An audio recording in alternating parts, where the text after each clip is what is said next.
So I don't really like the term advice for reasons I'll tell you later, but I don't know what I'll title it. Maybe this production, tips for guitar beginners. Let's call it that. Tips for guitar beginners. Handle that. And as I sit here, I have the Gibson LG 2 3/4. Decided the tuners wanted to work for a minute. So let's just try to go off the top of the head and come up with some tips for guitar beginners. Some advice, if you will. Well,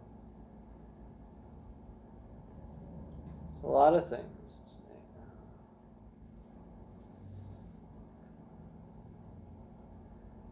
Getting a guitar that you're comfortable with. Seems obvious. Getting a guitar that plays well. Getting a guitar that you like the tone of. Getting a guitar that you can get set up well and without necessarily spending more than you have to. Another thing is this idea of always having new projects in mind, new songs, new techniques, new exercises. Always stepping into new uncharted territory, never becoming complacent. This idea of always adding to your ability, adding to your list of songs, always keeping an eye open for that next song or that next bit of inspiration that leads to the next song. Always having that new project. Another thing is having projects that have different degrees to them. Like some songs take me a couple days to work out. Some songs take me literally one day. The most a song usually takes me nowadays is like a month. When a song takes me a month, if it's, say, a very intricate finger-picking piece that also has vocals on top of it or something, and that's for thumb pick players and stuff like that, where it's alternating bass with the melody playing on top of it. Those kind of pieces might take a lot longer than a more straightforward strumming tune or a boom chicka strumming tune. Those you can usually get simply by observing, whereas this kind of alternating bass finger style, you might like to call it Travis style even. Those kind of projects can take me quite a little bit longer. And those are the kind of projects where I don't do the method that I described in the last lesson.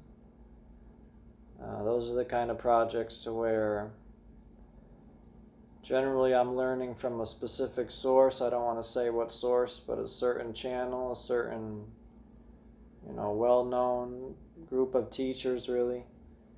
And then I just usually at the end of each lesson, they usually have a little split screen performance, and that's the part that they tab out, and then you can just download the tabs. And that's what I've done. And those are the only songs that really have taken me a real significant amount of time to get under my fingers. So always having those different degrees of projects. And if you don't have any sort of project in front of you, you haven't sort of waffled around to find that next project. You got to find that next project of inspiration somehow. And it might come, for me, it comes from like coming across a YouTube lesson or a YouTube performance clip. Not so much lesson, usually like a performance clip, maybe live footage, and then you go seeking out a lesson. You might notice a guitar like this here is very low well, you didn't even notice the action. This guitar is very low action, reasonably low saddle, but it's playing well besides the tuner. So have a guitar that stays in tune, tuning machines that function properly. Get a guitar with the neck profile you like, because this guitar might be it might seem narrow at the nut to some people, but I've never found it that way and I say that because I've researched these guitars and they get described that way. Kind of narrow at the nut, not good for finger picking or something, better for small hands. I disagree. I think this guitar is excellent for finger picking. And I don't find it narrow at the nut at all, and there's guitars where I find very narrow at the nut. Like the late 60s Gibson. Late 60s to mid 60s Gibsons. This is a 1950s, and that's not the case with this. This guitar has a whole different neck feel. It's got just a comfortable C shape, and the width at the nut is a non-issue. Another thing, which is what I got to do today before I do any kind of playing, if I aim to, is when your nails get long and you're not you're feeling the edge of the nail, especially things like the middle finger edge of the nail. Digging into the fretboard at all, that's why you keep your fingernails short. That's why you know when you have to cut them. And sometimes there's in-between phases where they're not quite long enough to cut them. But you'll find the most comfortable time you'll have fretting is when you've just cut your nails. So keeping your nails short on the fretting hand. Another thing is, if you're beginners, is to review guitar fundamentals. Review of the fundamentals that I've taught you. Like how to sit with the instrument, how to hold the instrument. If you're right-handed, putting it on your right leg. Holding the pick in the right hand. If you're left-handed, you would reverse what I've told you.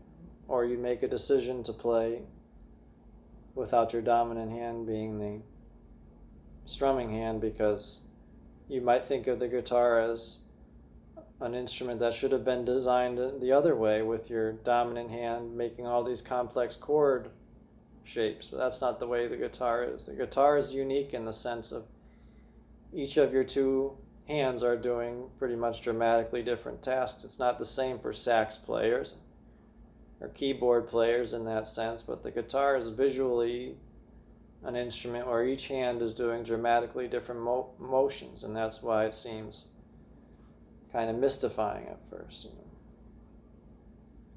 So for beginners, you come to terms with things like that, sitting with the instrument. Like I'm sitting with this is an acoustic, obviously. With the acoustic, the curvature of the body, the waist of it, if you like, sitting on my right leg with the back of the body. This is the back of the body here. This is a mahogany guitar with a spruce top and ladder brace. That's nothing. Learn about guitar materials and stuff. But I have the materials of construction.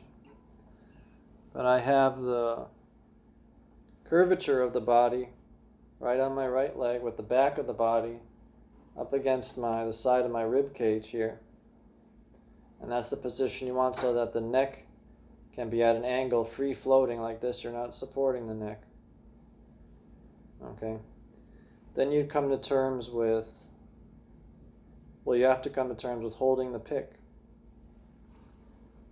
So I'm holding the pick. There's all different sorts of picks. I usually take them out before I begin playing, because to have an assortment. Here's one of the common ones. This is the brown tortoise style Fender thin, but the Fender medium is probably the most common pick style of all time. This is one I prefer the most, called the Fender thin. I really like this one because it is so thin and easygoing. I've heard that you shouldn't use a thin pick, but I disagree. I love thin picks. Here's one medium in the middle of the road here at 0.73, the max grip. We might start to learn the different qualities, tonal qualities instruments have to. Like this guitar has a very woody tone. Very woody tone. So you have to decide what kind of instruments you like the sound of, what kind of instruments will help you facilitate the kind of music you want to do. And once you have a variety of picks, and I got some thicker ones over here, and I've got the thumb picks, but you get the idea. There's some thicker than this. These are on the thinner side, and you'd press with the thumb here. Let's say this is the max grip part, right? See that? That little part is not over the whole pick. In other words, this kind of design material that grips your finger, your thumb, your skin is not all over the instrument. It's mainly over where the fingerprint on the thumb goes. So the fingerprint on the thumb goes over this part of the pick. The index finger comes below on the bottom. So the pick is a flat potato chip, you know. And this index finger on the right hand is pretty straight, if not slightly kinked. And you have it pointing out like this so that the pick is kind of, the tip of the pick is kind of pointing out sideways. Not like this. Although Eric Clapton seems to have made a career for himself with this, but generally for beginners, like this and kind of a loose fist. You wouldn't want to hit somebody with this kind of fist. And you'd be holding it right. Now you're holding the pick right. Then you'd have to come to terms with, the left hand. And things such as this, you might come to terms with how do these guitar players produce a note even? Well, for beginners, you produce a note by pressing down right beside the fret. If I'm here at the 3rd fret, for example, 1, 2, 3, I'm here and you achieve this by having your finger on the fretting hand. See that line that just appeared there? You're on the very tip of your finger, the bony part of your finger, not the softer pad of the finger. I wonder if I can zoom in. So I'll zoom out and say, let's move here. Say the 5th fret. So you keep the instrument straight while you're doing it. You keep it straight because the idea is why I told you the posture at the beginning is because you're not craning over. My neck isn't craning over. You have to get comfortable with this. You have to get a sense of radar with both hands. So I'm pressing down just on the very tip. Not just on the very tip, but right behind the fret. So if you had 1, 2, 3, 4, 5, and then you see the dot position marker, I'm right behind the fret. And I'm pressing as hard as I need to. Not harder than I need to, as hard as I need to. Because if you find you're not getting a note, it might be you're not on the very tip playing, or you're not close enough to the fret. Just have clarity of notes. Now let me just back out a second.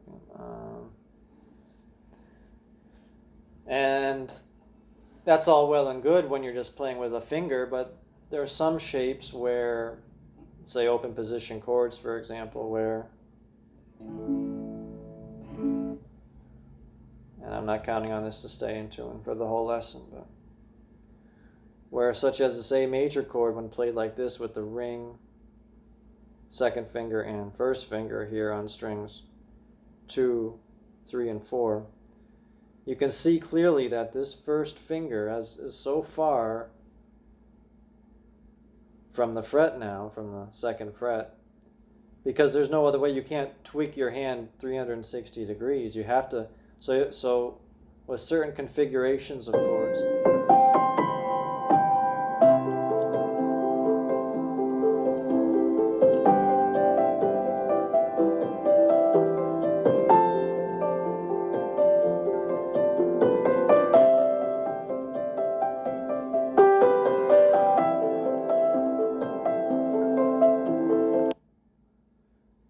that's just what I needed.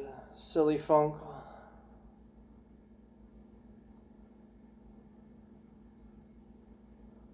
I tell you, man, I wish these people would leave me alone when I get out of there, man. I really wish I could get home and be left alone.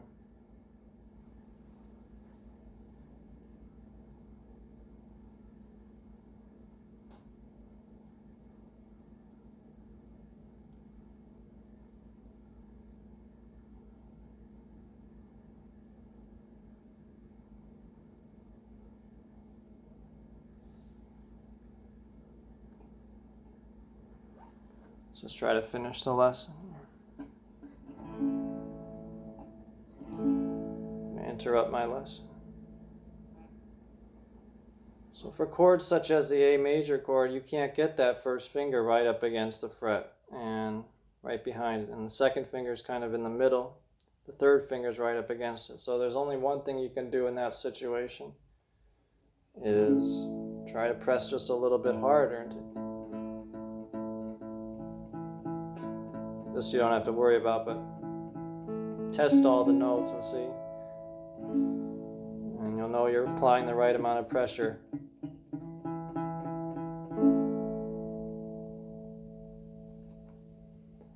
And also when you're making these chord shapes, you can kind of see here that my fingers are very round. They develop an arch over time, your fingers, when you're starting. These are fine motor skills that you're not used to doing at the beginning when you first start out. And your fingers have a nice arch to them generally when you're making these, especially looking at these open position chords. But this kind of technique of arching your fingers develops with time. And it's almost to where there's a little space here on the palm pointing upwards to where you could almost fit like a little grape or a little marble or something there. And that's the kind of technique you need, a nice roundness that develops with time. I don't know what they're going to tell me on the stupid phone. I've never seen a place that as soon as you get home you start getting phone calls, man.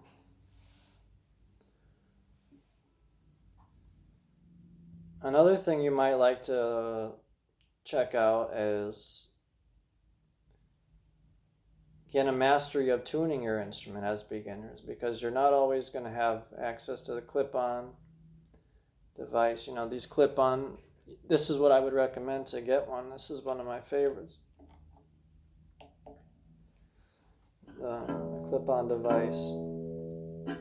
This guitar has really old strings. Another thing is when you're tuning, you want to loosen and then tighten to achieve the desired pitch.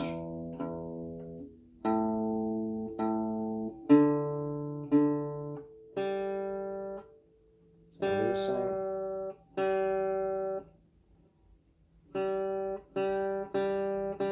Tight. Went out of tune.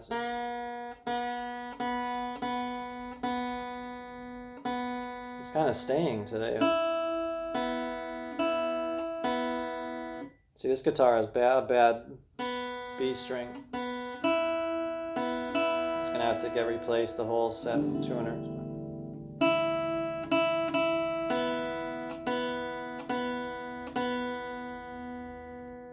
What you can do after, coming to terms with that is you can learn how to tune your instrument with internal tuning. So what we have here is obviously you learn, and also learning the notes on your 6th string, because thereby you've just learned all the notes on the thinnest. But you see when I fret with the 2nd finger on the 5th fret on the 6th string, I produce the note A, which is that next adjacent skinny string played open produces the note A, and that's the formula to memorize, that 5th fret formula. So when you put the 2nd finger on the 5th fret on the 4th string, you produce D, of course, and then the next adjacent skinny string played open is D, and this is how you can check your tuning and test your tuning. Shouldn't get that stupid phone call. Now I'm rushing to see what the hell they want.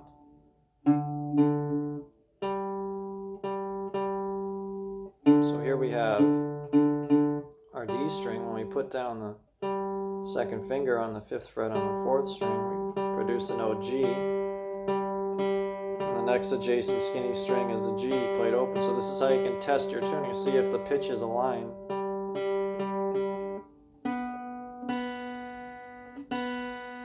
The quirky thing is you can't do that for every single string here. See, what I'm doing here is I'm fretting on the 4th fret on the 3rd string, producing the note B,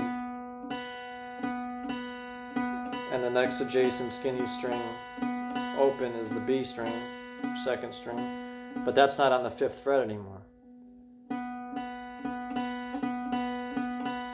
It's not on the 5th fret.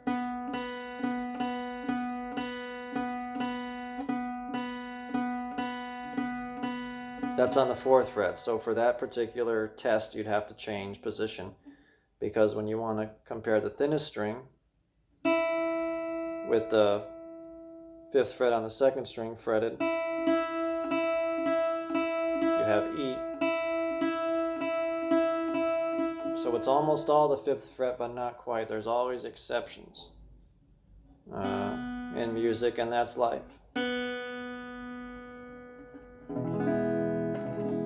And if you're stuck on this, you start comparing all the strings. If you're getting too lost and you can't really determine, compare all 6. Look at it in the context of all 6 instead of just a couple of strings. You need context when you do this. You need to train your ear, develop your ear, and such things, and that's important. So, and then you can put this thing to the wayside knowing that you have some kind of level of mastery over your instrument, So those are some important tips. Another thing for beginners is you might want to come to terms with simple strumming patterns. Like the most basic I can really think of is just this kind of quarter note pulse. Like this, all down.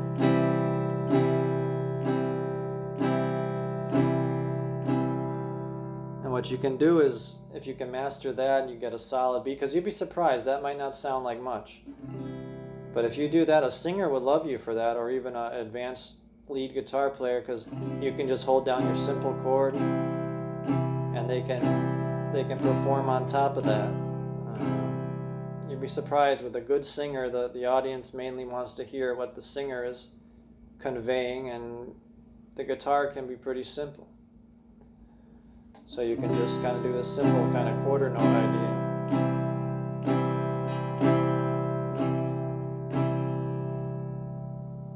And then you can experiment with the idea of up, introducing an up here and there, like this. And this is when the thin pick kind of comes into play. This is why having a nice thin pick can help even thinner. See, it's less resistant. And you hold the pick kind of lightly. You hold it very lightly. If it falls, that's all right, but you're not letting it fall. You hold it lightly. And then gradually introduce an up.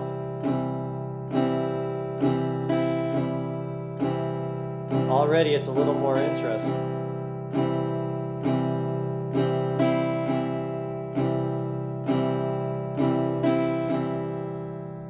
One example would be to do 4 downs and then just have down, up, down, up, down, up following it.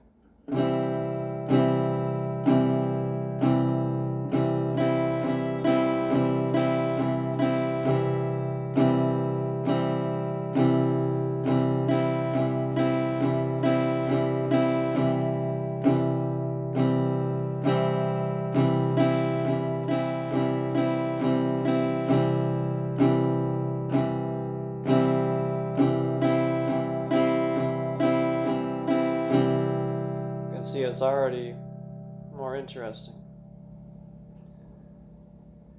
And you can get into things like palm muting and stuff like that. And I often do the boom chick pattern. That's another good one. Another good one is down, down, up, up, down, up. This is kind of classic.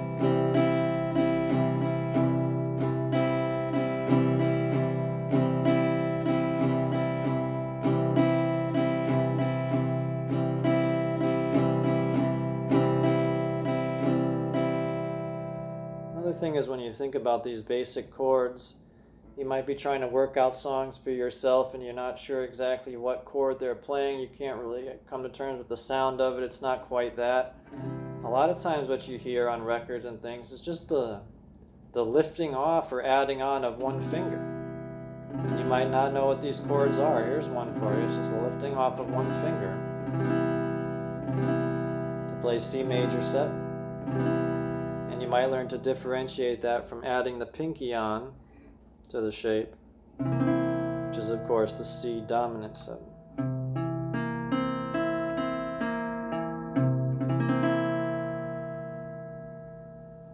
So these are all important things to memorize, just like how you memorize all the songs out there when you learn a few chords.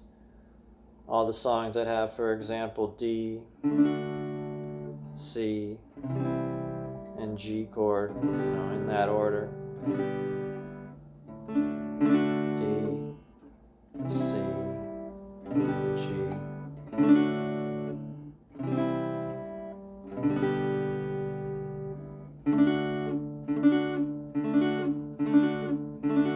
Not used to this small guitar. No matter how small it is, you still got to remember what I told you with the sitting straight.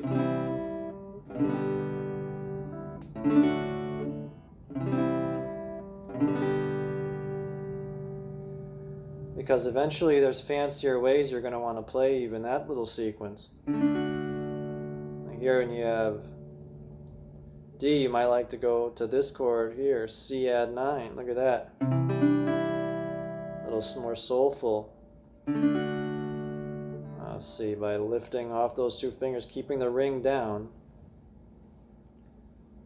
And my first finger goes to the 2nd fret, 4th string, 2nd finger goes to the 3rd fret on the 5th string, and you kind of mute the thickest.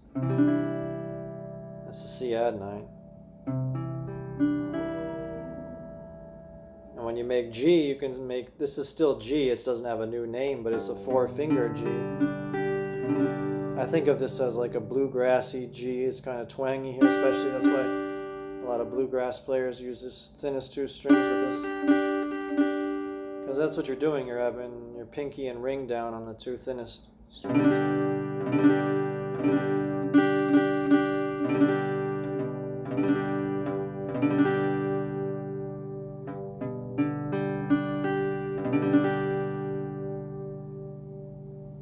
So we went from D, C, G to going D, C add 9, and then you can go like this and you tuck the pinky in like that. Because mind you, this is still C add 9 with all 4 fingers. So it depends what sound you want to go for. So for beginners, it can be useful to learn these sorts of tricks. And as for that's the left hand, but the right hand I wanted to just do briefly about the strumming patterns like I did, because a lot of the resources out there, they might tell you this chord, that chord, this, and you don't really get much information on how the instrument gets strummed all the time. So some of those patterns and ideas can help you not only with working out songs, but hopefully down the road conceptualizing your own tunes. It's almost a half hour now. I gotta go see what they wanted from me. It's just some tips there for beginners, Now changing chords is an important thing for beginners, so that has to do with using the appropriate fingers. Like if you're going from G to C, look at that. It's just a very slight motion. If it looks easy, that's because I've done it, but this is why you use this configuration of G with 2nd, 3rd, and 4th fingers rather than the 1st finger. Look at that, G to C, rather than going like G, and see that big movement? It's ridiculous. You don't do that. A lot of people don't like this G, but you have to work at it. Now if you're going from G to this version of E minor, it would make more sense to play that version. You kind of back into it. Or G to A chord. See that? G to A.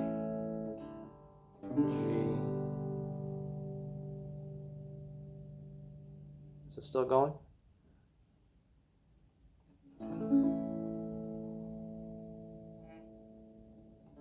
Now for this boom chick pattern, you would start with this real simple. Boom, down, up. That's on the G chord. Hitting the bass note, down, up. A light brush on a few skinny strings.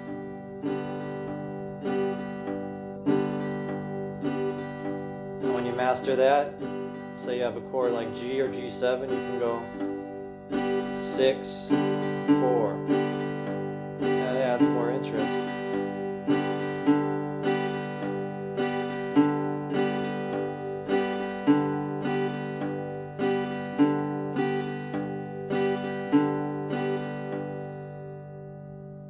For a C chord, you can strum from the 5th string, that would be the note C. Down, up, boom, chick, up, boom. Or you can go 5th string to the 4th.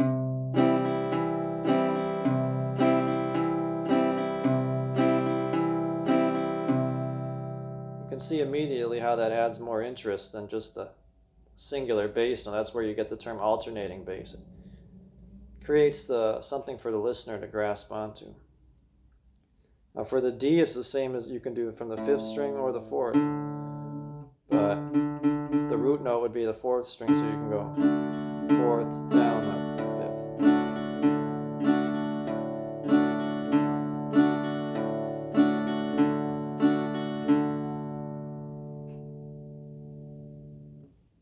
Then you might try looking at linking some of these bass note runs to the boom chick pattern. So that was G, A open 5th string, B at the 2nd fret, C, and you learn how to go back